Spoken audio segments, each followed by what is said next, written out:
যার ক্রিডেন্সিয়ালস এই দুজনের থেকেই অনেক বেটার, মানে রিঙ্কুর কথা বলছি, তো তাকে 4 নম্বরে নামানোটা তো আরেকটু বেশি যুক্তিপূর্ণ। কেকেআরে কিছু সমর্থক ক্যাপ্টেন বানানোর কথা বলছে, শুধু বেসিক স্পিনটাও খেলতে পারে না।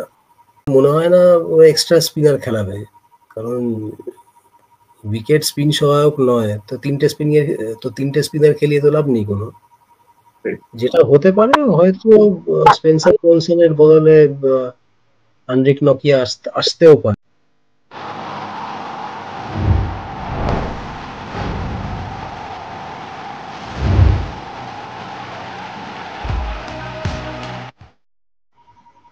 নমস্কার, বিলোবিলে আবার আপনাদের সকলকে স্বাগত জানাই। আজকে আবার আমাদের সঙ্গে রয়েছেন দ্য টেলিগ্রাফ পত্রিকার সাংবাদিক সায়ক ব্যানার্জি। সায়ক, তোমাকে বিলোবিলে আবার স্বাগত। অনেক ধন্যবাদ পার্থ। প্রথম ম্যাচে আরসিবির কাছে হারের পর defending champion Kolkata night Riders আগামীকাল মুখোমুখি হতে চলেছে রাজস্থান রয়্যালসের গৌহাটিতে। প্রথমে আমি তোমাকে জিজ্ঞেস করবো যে গত ম্যাচে, মানে এই ম্যাচের প্রিভিউ করার আগে জিজ্ঞেস করবো যে গত ম্যাচে হারের কারণগুলো কি বলে তোমার মনে হয় আরসিবির বিরুদ্ধে? প্রথম কারণ তো হচ্ছে মিডল ওভার্সে 3টে উইকেট চলে যাওয়া, কৃষ রঘুবংশী, ভেঙ্কটেশ আয়ার আর রিঙ্কু সিং। এবং তারপর আন্দ্রে রাসেলের উইকেটটা ওই সময় একটা important part of the game, মানে in the context of the game.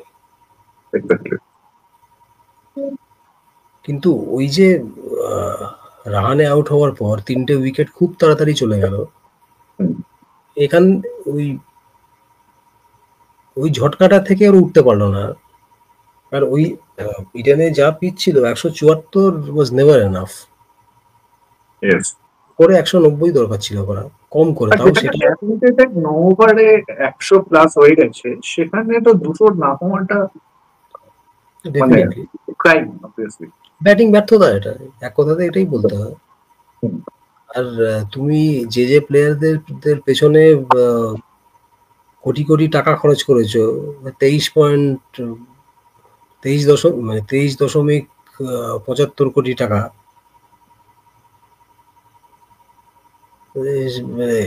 তারা যা ব্যাটটা করেছে কালকে, তো বেসিক স্পিন বোলিং খেলতে পারে না।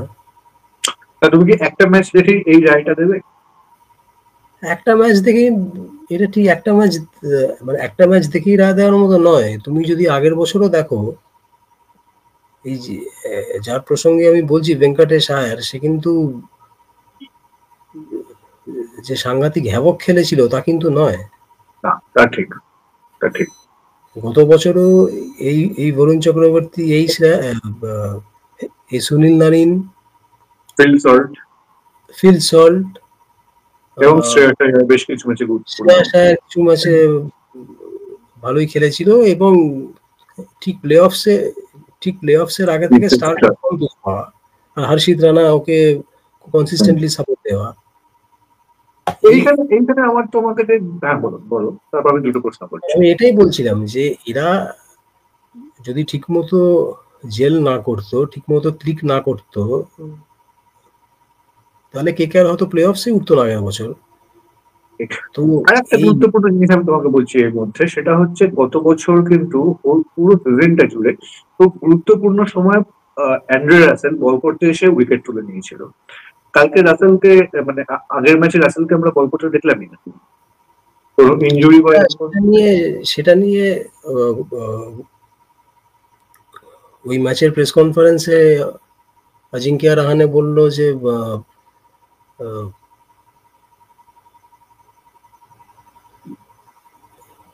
we can't execute all our weapons in one game. এটা নাকি পার্ট অফ টিম স্ট্র্যাটেজি ওদের। তো এখন আমার মতে আন্দ্রে রাসেল তো কোনো সিক্রেট ব্যাপার নয়, ও কি বল করে, ও কিরকম বোলিং করে সবাই জানে। তো আন্দ্রে রাসেলকে একটা ওভার কাল দেওয়া যেত, অ্যাটলিস্ট 1-2 ওভার দেওয়া যেত, সেটা আমার মনে হয়। তো এবার মানে যেখানে তোমার পেস বোলিং গ্রুপের সেরকম এক্সপিরিয়েন্স নেই, সেরকম ইন্টিমিডেটিং কোনো বোলার তো কোনো ফাস্ট বোলার তোমার স্কোয়াডে যেখানে নেই, এবং তোমার বোলিং যেখানে অনেকটা রিলাই করছে দুই স্পিনারের ওপর, সেখানে তোমার তো একটু চিন্তা ভাবনা করতে হবে। ঠিক সেইখানে বরুণ চক্রবর্তীর মান খেয়ে যাওয়াটা প্রথম ওভার 21 রান, এবং ফিল সল্ট এবং অকশনে ফিল সল্টকে না নেওয়া। এক্স্যাক্টলি সেই পুরনো মানে ঘটনা, যে নাইট শিবির থেকে বেরিয়ে গিয়ে নাইট রাউন্ড দিলে, নাইট দেরি দিল ধরে পুরো, মানে 2 রাউন্ড কি 3 বোধহয় 2-3 রাউন্ড লাস্ট অকশনে সল্টের জন্য বিট করেছিল, তারপর আর গেল না।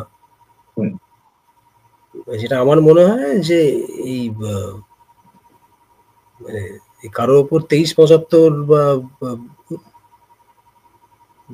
20 কোটির ওপর খরচ না করে যদি সল্টের পেছনেই থাকতো, তাহলে হয়তো আখেরে লাভটাই হতো। আচ্ছা, আর একটা জিনিস তোমায় জিজ্ঞেস করবো, সেটা হচ্ছে গত বছর আমরা প্রত্যেক ম্যাচেই প্রায় দেখেছি হর্ষিত রানাকে বোলিং শুরু করতে কেকেআরের পর, এবং সেই সাফল্যের উপর বেস করেই তিনি ভারত মানে ইন্ডিয়া খেলে ফেললেন। গত ম্যাচে তিনি প্রথমে ফার্স্ট চেঞ্জ বোলার হিসেবে সম্ভবত এলেন, ফার্স্ট চেঞ্জ বা সেকেন্ড চেঞ্জ বোলার হিসেবে, সেকেন্ড চেঞ্জ। তো সেটা এই ডিসিশনটা তোমার কেমন লাগলো, মানে হর্ষিত রানাকে দিয়ে বোলিং ওপেন না করানো?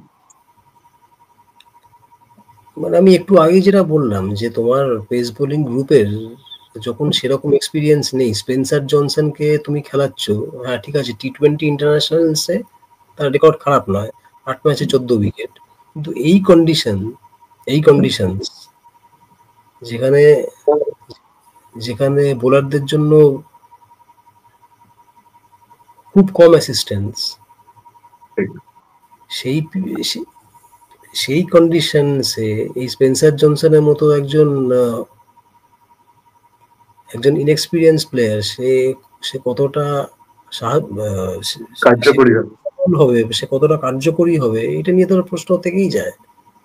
সেই তুলনায় তো হর্ষিত রানা এদের থেকে এক্সপিরিয়েন্সড, একদম ভালো কন্ডিশনটা চেনে।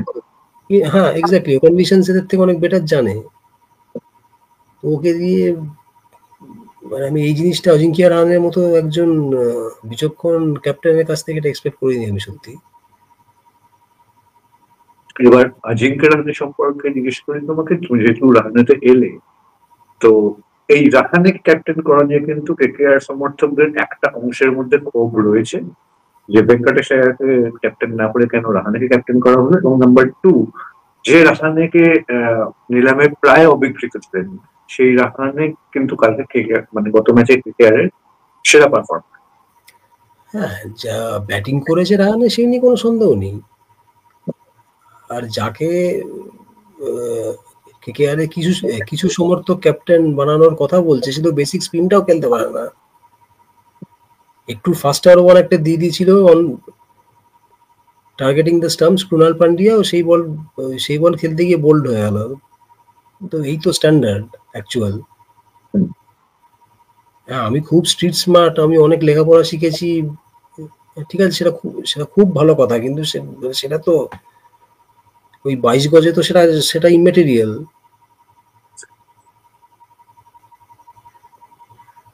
ঠিক এইখান থেকে কালকের ম্যাচ রাজস্থানের বিরুদ্ধে কি দেখছো?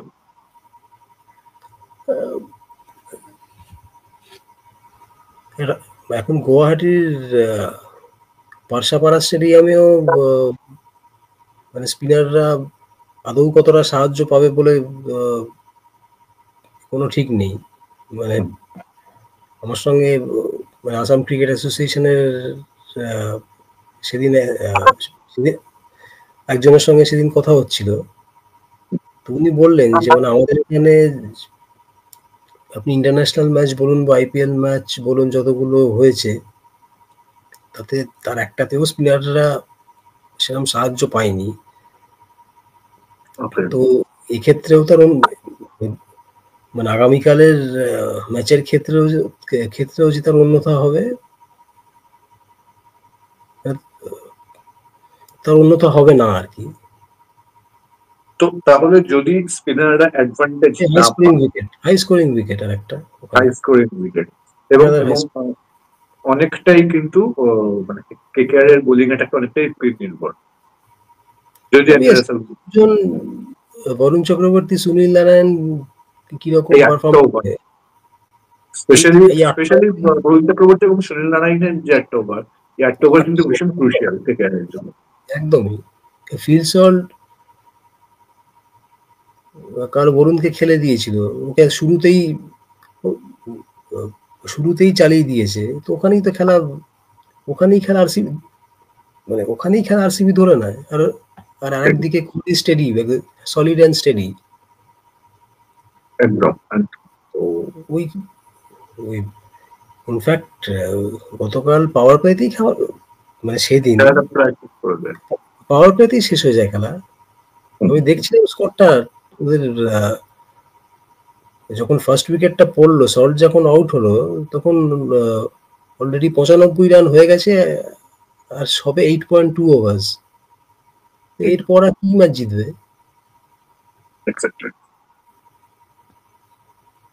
তো যেখানে উইকেটে গুয়াহাটিতে উইকেটে স্পিনারদের সফল হওয়ার সম্ভাবনা কম, সেখানে তোমার এই পরিস্থিতিতে কেকেআরের স্ট্র্যাটেজি ডিও পড়তে পারে ওখানে। ওখানে বৃষ্টির একটু চান্স আছে, মানে ওই এমন বৃষ্টি নয় যে খেলা হ্যাম্পার করবে, তা নয়, কিন্তু ওখানে যা শুনছিলাম যে ওখানকার ওয়েদার স্লাইটলি একটু ঠান্ডা, যেহেতু বৃষ্টি হয়েছিল লাস্ট কয়েকদিন ধরে। তো এইখানে তোমার কেকেআরের স্ট্র্যাটেজি কি হবে বলে মনে হয়? দেখো, এখন আমার মনে হয় না ওরা এক্সট্রা স্পিনার খেলাবে, কারণ উইকেট স্পিন সহায়ক নয়, তো তিনটে স্পিনার খেলিয়ে তো লাভ নেই কোনো। যেটা হতে পারে হয়তো স্পেন্সার জনসনের বদলে আন্ড্রিক নকিয়া আসতেও পারে। এছাড়া আমি আর হয় সেদিন রাহানেকে এই ব্যাটিং অর্ডার নিয়ে জিজ্ঞেস করা হয়েছিল যে রিঙ্কু সিংকে আগে না নামিয়ে কেন অঙ্কৃশ রঘুবংশীকে 4 নম্বরে নামানো হচ্ছে, 3 নম্বরে নামানো হচ্ছে, মানে 5 আর কি। 3-এ তো রাহানে, সরি 4 কি 5 নম্বর, ওই স্লটটায়। হ্যাঁ 3-এ রাহানে, সরি। তো 3-এ রাহানে, 4-এ ভেঙ্কটেশ, 5-এ অঙ্কুশ রঘুবংশী, তারপর নামছে রিঙ্কু সিং। তো যার ক্রিডেন্সিয়ালস এই দুজনের থেকেই অনেক বেটার, মানে রিঙ্কুর কথা বলছি, তো তাকে 4 নম্বরে নামানোটা তো আরেকটু বেশি যুক্তিপূর্ণ আর কি।